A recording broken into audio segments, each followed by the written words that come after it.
건지어라. 아멘. 출애굽기 말씀입니다.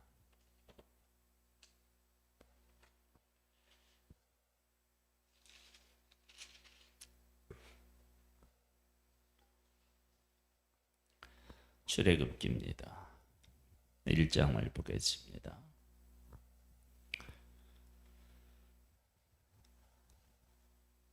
출애굽기는 구원과 동행입니다. 창세기는 창조와 동행, 그리고 출애굽기는 구원과 동행, 그 다음에 레위기는 거룩과 동행, 그 다음에 민수기는 훈련과 동행, 그리고 신명기는 말씀 율법과 동행. 오늘 출애굽기는 하나님께서 하나님의 백성들을 구원해냅니다. 보겠습니다. 야곱과 함께 각각 자기 가족을 데리고 애굽으로 이른 이스라엘 아들들의 이름은 이러하니라. 루벤과 시므온과 레히와 유다와 익사갈과 스불룬과 베냐민과 단과 납달리와 갓과 아세리요.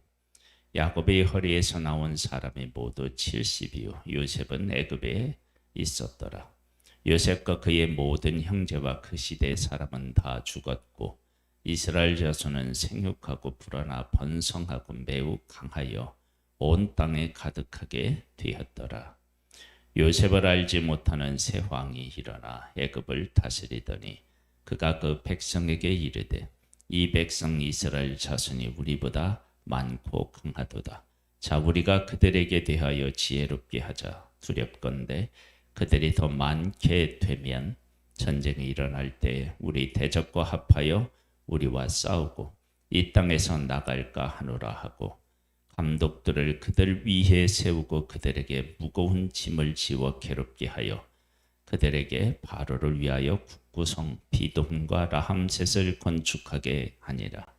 그러나 학대를 받을수록 더 번성하여 퍼져나가니 애굽 사람이 이스라엘 자손으로 말미암아 근심하여 이스라엘 자손에게 이를 험하게 시켜 어려운 노동으로 그들의 생활을 괴롭게 하니 곧 흙이기기와 벽돌 굽기와 농사의 여러 가지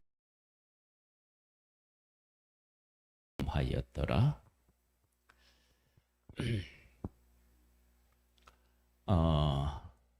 여기에 보면 요셉을 알지 못하는 새 왕이 애굽에서 이제 다스리게 되었다.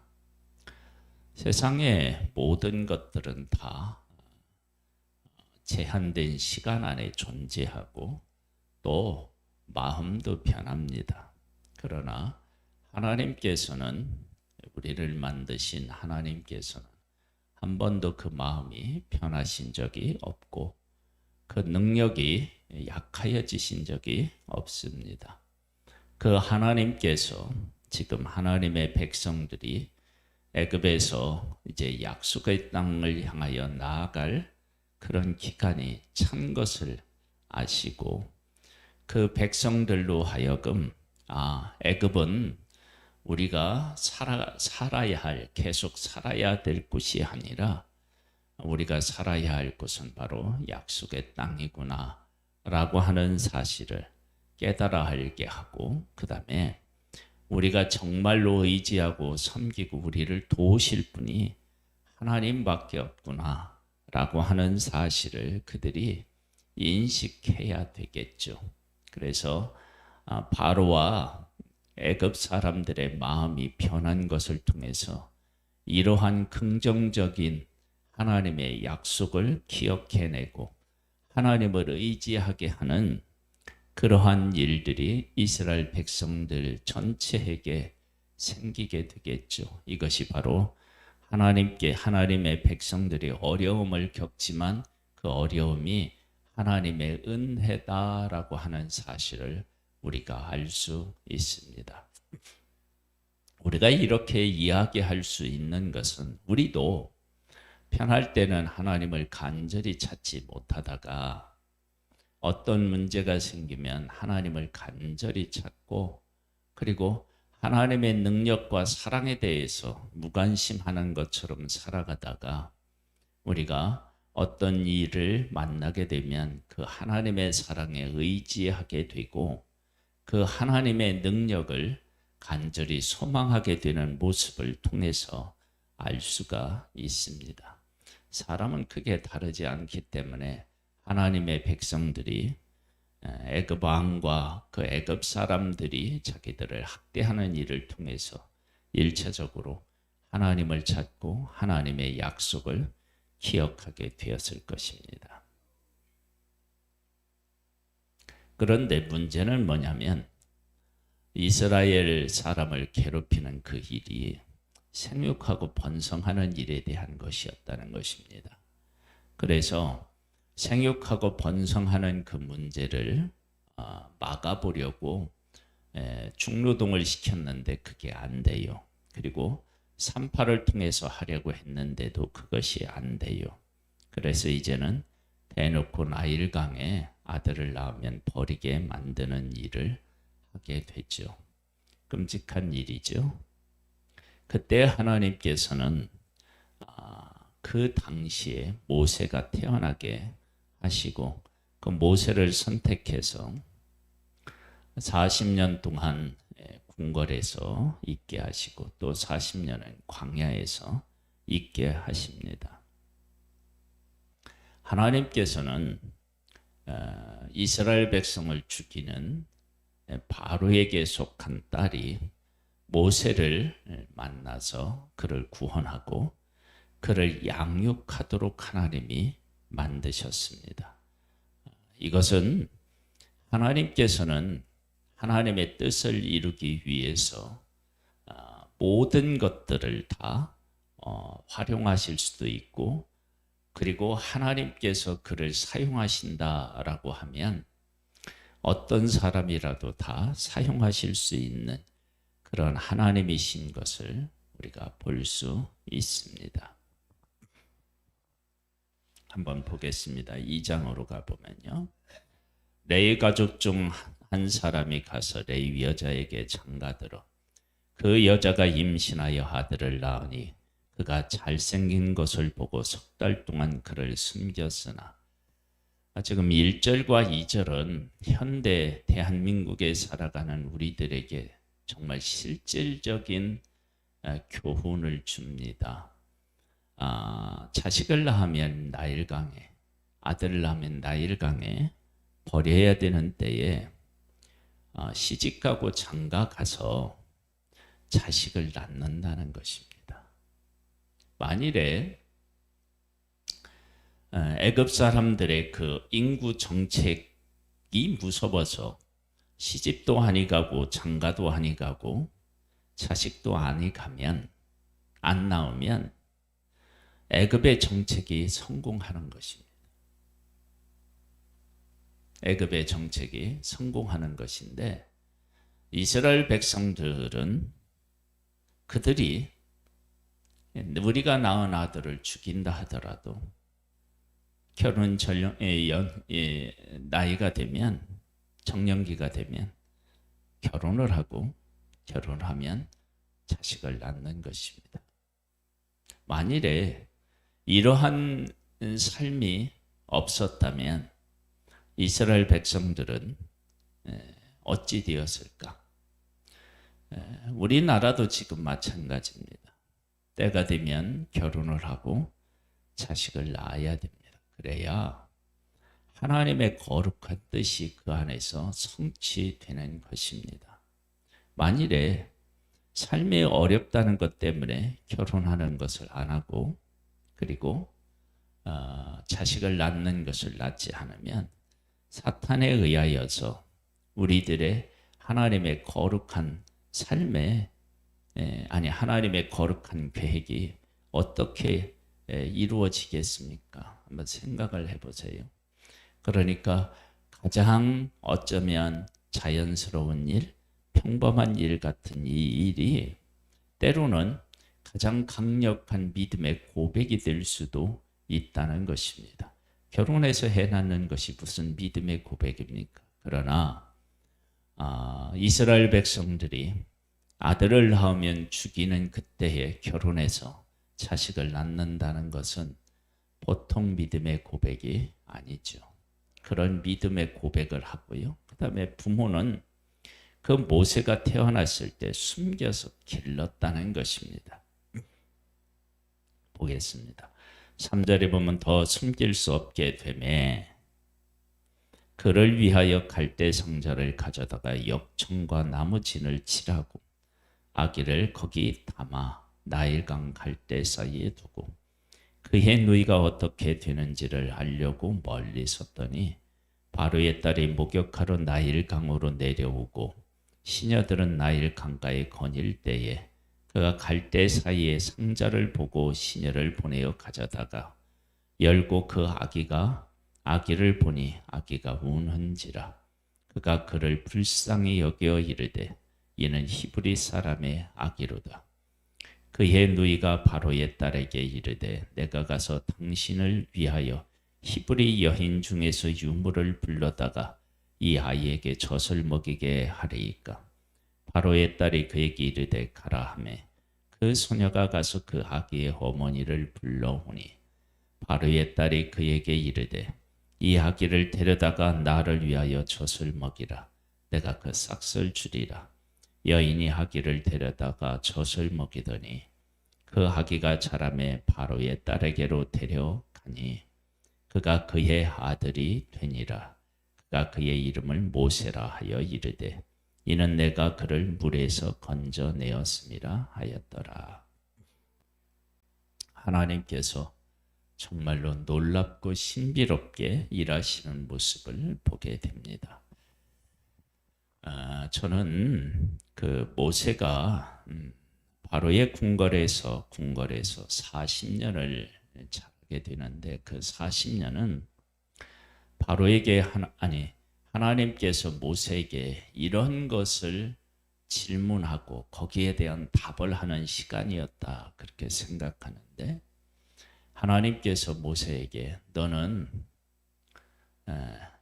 바로의 딸이냐 아니면 하나님의 백성이냐 여기에 대한 하나님의 질문을 하고 거기에 대한 답을 찾아가는 시간이었다 그렇게 생각합니다.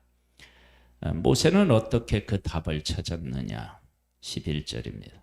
모세가 장성한 후에 한 번은 자기 형제들에게 나가서 그들이 고되게 노동하는 것을 보더니 어떤 애굽 사람이 한 히브리 사람 곧 자기 형제를 치는 것을 본지라. 좌우를 살펴 사람이 없음을 보고 그 애굽 사람을 쳐 죽여 모래 속에 감추니라. 모세는 궁궐에서 40년 있었지만 내가 바로의 딸이기 이전에 하나님에 속한 하나님의 백성임을 기억하고 있었음을 알 수 있습니다. 우리가 하나님의 그 어떤 쓰임을 받는 데 있어서 제일 중요하다 하고 여길 수 있는 것은 내가 누군지에 대해서 아는 것입니다. 그게 정말로 중요합니다. 3장으로 넘어가겠습니다. 3장에 와보면요. 이제 애굽 사람을 죽인 것 때문에 도망가게 되고 도망가서 미디안 제사장이었던 이두루의 딸을 만나고 결혼을 해서 자식을 낳지요. 그리고 그 장인 이두루의 양을 치고 있을 때 하나님께서 모세를 만나 주십니다. 모세 3장 1절입니다. 모세가 그의 장인 미디안 제사장 이두루의 양떼를 치더니 그 떼를 광야 서쪽으로 인도하여 하나님 산 호렙에 이르매 여호와의 사자가 떨기나무 가운데로부터 나오는 불꽃 안에서 그에게 나타나시니라. 그가 보니 떨기나무에 불이 붙었으나 그 떨기나무가 사라지지 아니하는지라. 이에 모세가 이르되 내가 돌이켜 가서 이 큰 광경을 보리라. 떨기나무가 어찌하여 타지 아니하였는고 하니 그때에 여호와께서 그가 보려고 돌이켜 오는 것을 보신지라. 하나님이 떨기나무 가운데서 그를 불러 이르시되 모세야 하시매 그가 이르되 내가 여기 있나이다. 하나님이 이르시되 이리로 가까이 오지 말라. 네가 선 곳은 거룩한 땅이니 네 발에서 신을 벗으라. 또 이르되 나는 네 조상의 하나님이니 아브라함의 하나님, 이삭의 하나님, 야곱의 하나님이라. 모세가 하나님 배우기를 두려워하여 얼굴을 가리매 여호와께서 이르시되 내가 애굽에 있는 내 백성의 고통을 분명히 보고 그들이 그들의 감독자로 말미암아 부르짖음을 듣고 그 근심을 알고 내가 내려가서 그들을 애굽인의 손에서 건져내고 그들을 그 땅에서 인도하여 아름답고 광대한 땅, 젖과 꿀이 흐르는 땅, 곧 가나안 족속, 헷 족속, 아모리 족속, 브리스 족속, 히히 족속, 여보스 족속의 지방에 데려가려 하노라.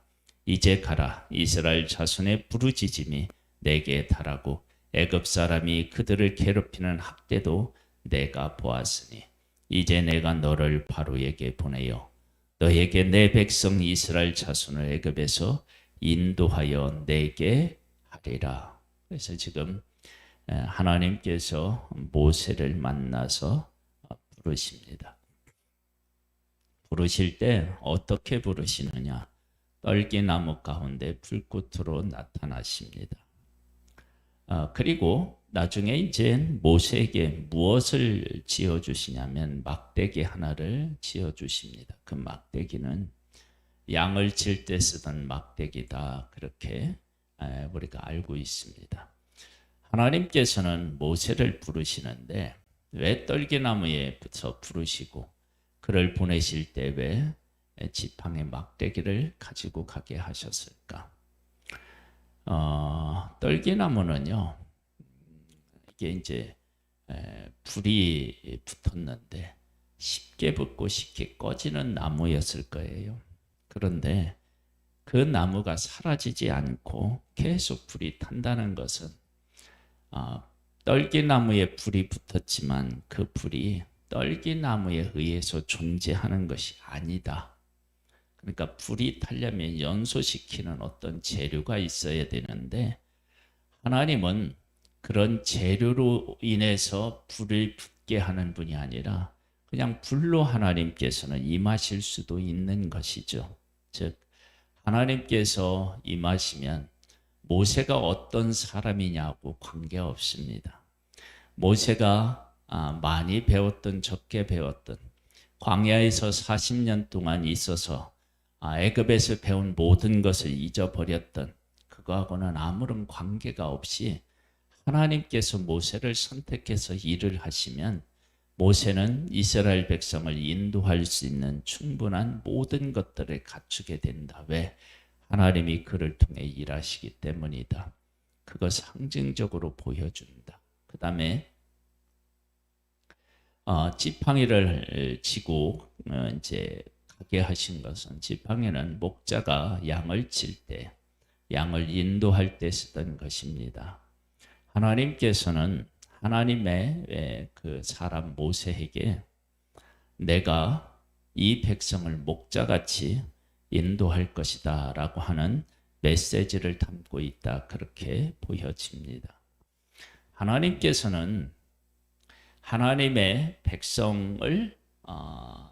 백성과 약속하셨고 그 약속을 하나님께서는 지금 구체적으로 역사 가운데 이루시기 위해서 일하고 계십니다. 근데 그 일하고 계시는 그 일이 모세라고 하는 한 사람을 부르는 것부터 시작합니다. 그러니까 하나님의 일하심은 건너뛰지 않습니다. 즉 하나님께서 이스라엘 백성을 인도할 때 인도해야 될 모세를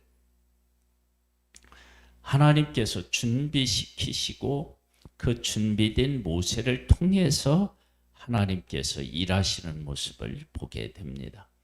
모세가 준비 안 되면 어떻게 되느냐? 그러면 다음 단계로 넘어가지 않습니다. 그러니까 준비되어야 됩니다. 그래서 하나님께서는 모세를 얼마 동안 준비시켰느냐? 40년, 40년, 80년을 준비시킵니다. 애굽에 궁궐에 있었을 때는 네가 누구냐? 그것을 하나님께서 물어보신 것이고, 광야의 40년 동안에는 목자의 심정을 갖게 하는 그 일을 하나님이 하셨다, 그렇게 보여집니다. 목자는 양을 인도합니다. 인도하는데 풀이 있는 곳, 즉 양이 먹이를 먹일 수 있는 곳, 그 양 위주로, 양을 중심으로 그가 이동합니다. 그러니까 자기가 좋은 곳으로 가는 것이 아니라 양이 무엇인가 얻을 수 있는 곳, 그곳으로 인도하는데, 하나님께서 하나님의 백성들을 아무 곳으로나 인도하지 아니하고 백성이 꼭 필요한 곳으로 하나님께서 인도하시는 것이죠.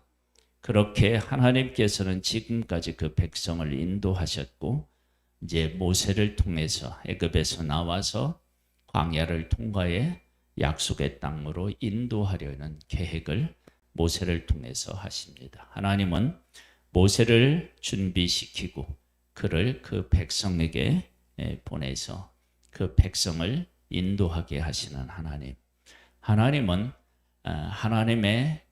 하나님께서 선택한 아브라함과 이삭과 야곱과 그 후손들을 잊지 아니하시고 다시 찾아오셔서 그 약속을 성취하시는 분이심을 알 수 있습니다. 그 약속에 누구를 다시 불러서 함께 하시느냐? 모세를 불러서 함께 하시고, 그리고 아론을 불러서 함께 하십니다. 오늘도 하나님께서는 우리 한 사람 한 사람을 하나님께서는 불러서 생명을 구원하는 일에 하나님께서 우리를 초청해서 함께하게 하십니다. 이것이 우리가 누리는 복이 될 수밖에 없습니다. 오늘도 하나님께서는 우리를 구원하시고 우리를 이끄시고 우리를 승리케 하신다는 것을 믿고 하나님의 인도를 따라서 감으로 세상에 또한 하나님의 살아계심을 또한 보여주는 복을 아울러 누리는 우리 모두가 되기를 주님의 이름으로 축복합니다. 하나님 아버지, 이 아침에도 우리를 만나 주시고 말씀 가운데서 우리를 찾아와서 우리의 삶에 빛이 되어 주신 주님을 찬양합니다. 오늘도 하나님의 인도하심을 따라서 푸른 천장 쉴만한 물가를 경험하는 복된 날 되기를 소망합니다. 예수님의 이름으로 기도드립니다. 아멘. 하늘에 계신 우리 아버지여, 이름이 거룩히 여김을 받으시오며 나라에 임하옵시며 뜻이 하늘에서 이룬 것 같이 땅에서도 이루어지리이다. 오늘날 우리에게 일용할 양식을 주옵시고 우리가 우리에게 죄 지은 자를 사하여 준 것 같이 우리 죄를 사하여 주옵시고 우리를 시험에 들게 하지 마옵시고 다만 악에서 구하옵소서. 대개 나라와 권세와 영광이 아버지께 영원히 있사옵나이다. 아멘.